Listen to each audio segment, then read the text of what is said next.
Hello guys, देखिए आज आपको हम टेंस बता रहे हैं एकदम बेसिक से शुरू से।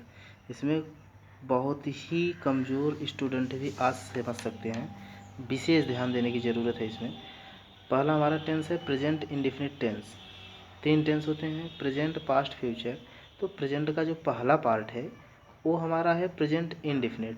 प्रेजेंट का मतलब वर्तमान, इंडेफिनिट का मतलब अनिश्चित, टेंस का मतलब काल। काल मीन्स होता है समय। तो वर्तमान अनिश्चित काल। तो अब हम पहचानेंगे कैसे गाइस इसे कि ये प्रेजेंट इंडेफिनिट ही है। तो पहचानने के लिए पहचान है जिन वाक्यों के अंत में ता है, ती है, ते है आदि शब्द आते हैं वह प्रेजेंट इंडेफिनिट टेंस कहलाता है। जैसे वह जाता है, वह जाता है, लास्ट में ता है मिल गया। वह जाती है, लास्ट में ती है मिल गया। हम खेलते हैं, लास्ट में ते है मिल गया। तो इसे हम पहचान लेंगे कि ये प्रेजेंट इंडेफिनिट टेंस ही है।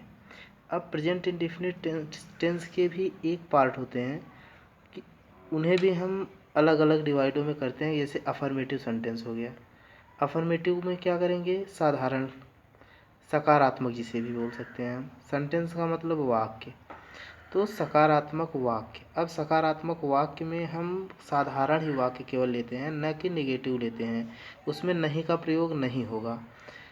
रूल नंबर फर्स्ट में होता है एक वचनकर्ता के साथ मुख्य क्रिया में यस या ईएस का प्रयोग करते हैं हम।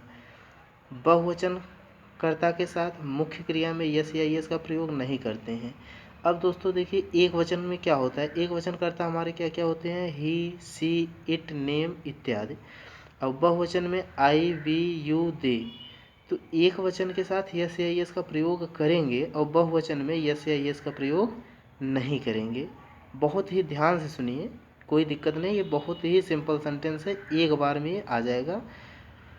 फार्मूला होता है कर्ता प्लस मुख्य क्रिया प्लस यस या ई एस प्लस कर्म प्लस अन्य। अब इसे हम इंग्लिश में देख लेंगे थोड़ा। Subject plus main verb plus S और E S plus object plus other details. देखिए दोस्तों, हम इसी के बेसिस पे, इसी के आधार पे हम इसे लगाएंगे। एक वचनकर्ता और बहुवचनकर्ता को देखते हुए हम अपना सेंटेंस को हल करेंगे। देखिए पहला होता क्या है, एक वचनकर्ता के लिए, एक वचनकर्ता के लिए हमेशा होता है जैसे वह जाता है, वह जाता है। तो अब हम क्या करेंगे दोस्तों, पहले ये देखिए ये एक वचन है या बहुवचन। तो हम पहचानेंगे इसे कैसे कि वह क्या हमारा एक वचन है। एक वचन है तो क्या हो जाएगा, ही। जाने का मीनिंग सबको पता होगा कि गो मीन्स जाना होता है, तो गो में यस या यस का प्रयोग होगा, ही गोज। अब दूसरा देखिए, एक बहुत ही बेस्ट इंपॉर्टेंट चीज़ आपको बताने जा रहा हूँ, क्योंकि ये बहुत ही लोगों को समझ में नहीं आता होता क्या है। जैसे वह बाजार जाती है। देखिए दोस्तों, इसे बहुत ही विशेष तरीके से देखना है हमें, क्योंकि इसी में हम लोगों का मिस्टेक होता है, इसी से सेंटेंस हम लोग समझ नहीं पाते और आता नहीं इसे।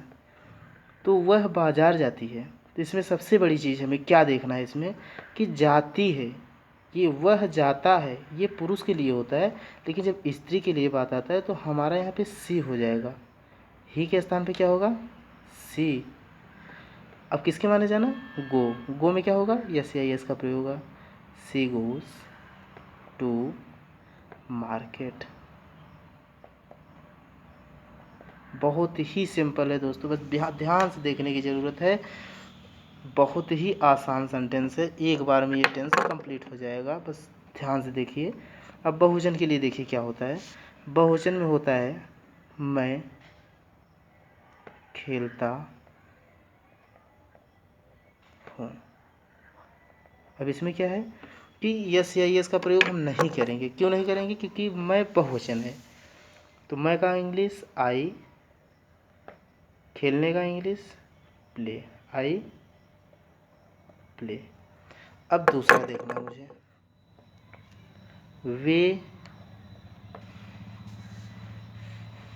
वे बाजार में खेलते हैं। अब देखना है इसमें दोस्तों, बहुत ही इसमें भी ध्यान से देखने की ज़रूरत है, क्योंकि छोटी छोटी चीज़ों में हम लोग गलती कर देते हैं तो टेंस हमारा कंप्लीट नहीं हो पाता। तो होता है कि टेंस मुझे नहीं आता है। टेंस बहुत ही इजी है, बस हमें ये समझने की देरी है कि ये समझेंगे कैसे हम। देखिए टेंस में क्या होता है, वे का मीनिंग सबको पता है, दे मीन्स वे, प्ले मीन्स खेलना। अब कहाँ खेल रहे हैं इसे विशेष देखना है कि हम खेल कहाँ रहे हैं। तो बाजार में के लिए क्या होगा, इनका प्रयोग किया जाएगा, दे प्ले इन मार्केट। हमें छोटी छोटी चीज़ों में विशेष ध्यान देना है कि होता क्या है। अगले पार्ट में दोस्तों नेगेटिव सेंटेंस बहुत ही शॉर्ट में समझाएंगे और बहुत ही आसानी से। पार्ट 2 में आप देखिए हमारे वीडियो। चैनल सब्सक्राइब करिए सर। आगे के लिए बहुत बहुत धन्यवाद।